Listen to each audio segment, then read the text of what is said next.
Hello everyone, welcome to the channel.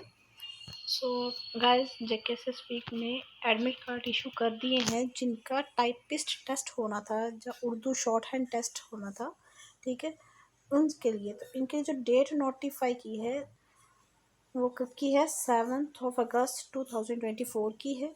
ठीक है, जिसमें जो बच्चे पेयर होंगे, जो एस्पिरेंट होंगे, वो उनका फॉर्म नंबर अपना चेक कर लें। नोटिफिकेशन नंबर 5/2020 है, आइटम नंबर 157 158।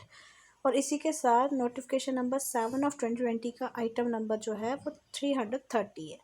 ठीक है, जो नोटिफिकेशन 5th के हैं, 5/2020 के हैं, वो लॉ जस्टिस और पार्लियामेंट्री अफेयर्स के अंडर है, उर्दू स्टेनोग्राफर और उर्दू टाइपिस्ट की पोस्ट के लिए। और जो 7/2020 का है वो स्किल डेवलपमेंट में है, उर्दू शॉर्ट हैंड इंस्ट्रक्टर के लिए।